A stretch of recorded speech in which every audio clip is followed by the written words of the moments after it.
Tape 3W suivi d'école au Sénégal.com.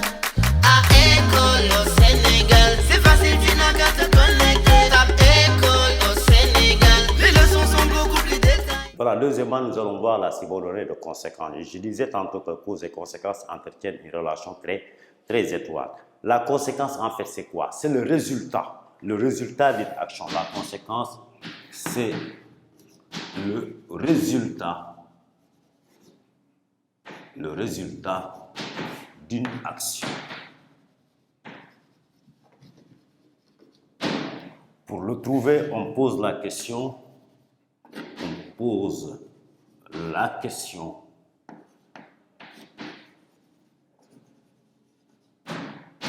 Deux points. À quel résultat?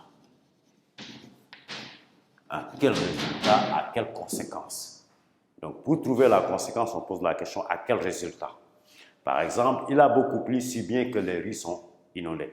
Il a beaucoup plu, ça a donné quel résultat? Le résultat que ça a donné, c'est que les rues sont inondées. Donc, les subordonnants de la conséquence,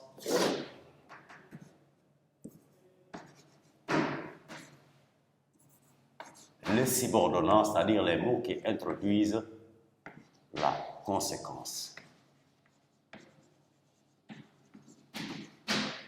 Parmi les subordonnats, nous pouvons noter si bien que, sous prétexte que,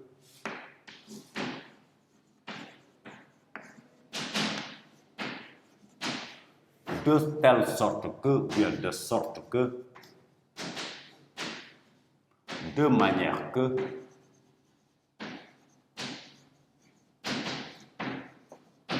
etc. Voilà les mots qui introduisent la subordonnée de conséquence.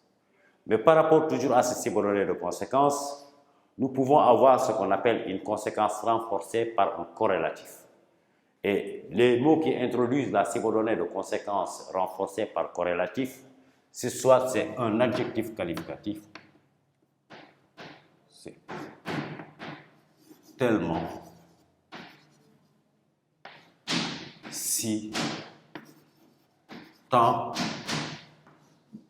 plus un adjectif qualificatif, plus que.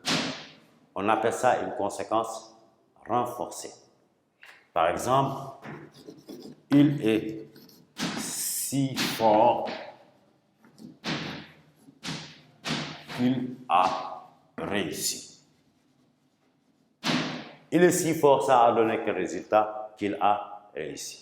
Il est fort, proposition principale. Si que il a réussi, proposition subordonnée conjonctive, complément circonstanciel de conséquences du verbe de la principale. On appelle ça une conséquence renforcée. Voilà donc par rapport à la subordonnée de conséquence. Vous avez les subordonnats qui sont si bien que, sous prétexte que, de sorte que, de manière que, n'est-ce pas, d'autant plus que, etc.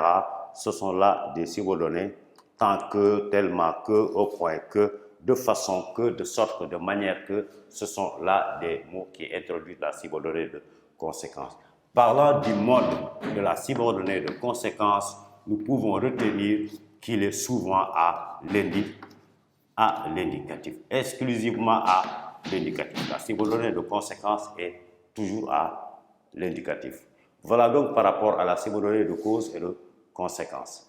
Maintenant, par rapport à la substitution, on va essayer de voir, n'est-ce pas, comment on peut substituer la subordonnée de cause à la conséquence, parce que je disais, n'est-ce pas, déjà dans l'introduction, qu'ils entretiennent une relation très étroite parce que l'une étant l'inverse de l'autre. Souvent dans des exercices à l'examen, on vous donne une phrase et on vous demande d'abord le lien grammatical. Il faut que je revienne sur ça, le lien grammatical.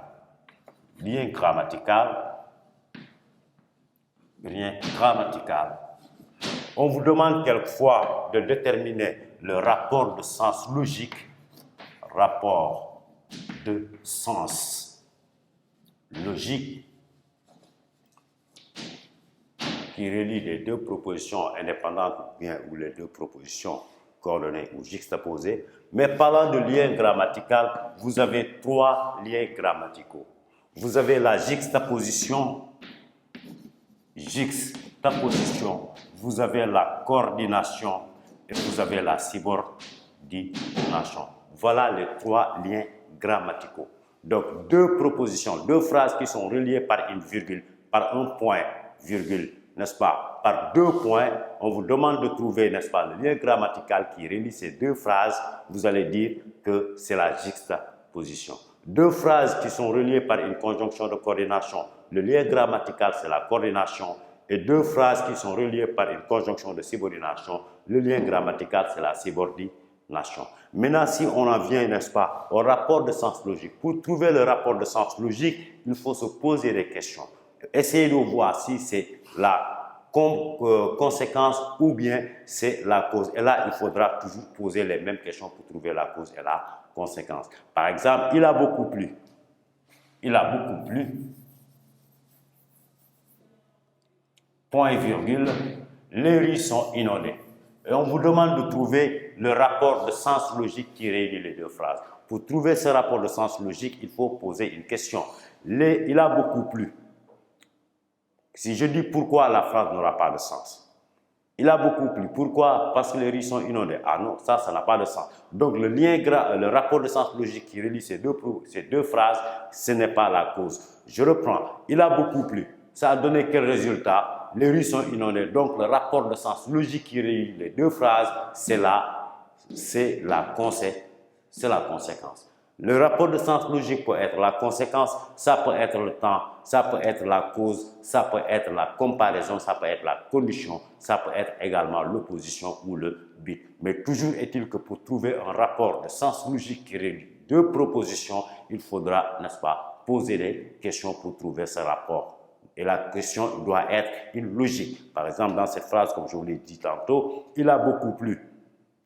Pourquoi? Parce que les rues sont inondées. Vous voyez que ça n'a pas de sens. Donc, le rapport de sens logique qui relie ces 2 phrases, ce n'est pas la cause, mais la conséquence. Puisque quand on pose la question, il a beaucoup plu, ça a donné quel résultat? Le résultat, c'est que les rues sont inondées. Donc, le rapport de sens logique qui relie ces 2 phrases, c'est la conséquence et non la cause. Maintenant, dans des séries d'exercices, nous allons essayer d'identifier d'abord la cause et la conséquence. Et ensuite, nous allons essayer de les inverser pour voir, n'est-ce pas, pour vérifier que l'une est l'inverse de l'autre. Tape www.suividecolosénégal.com.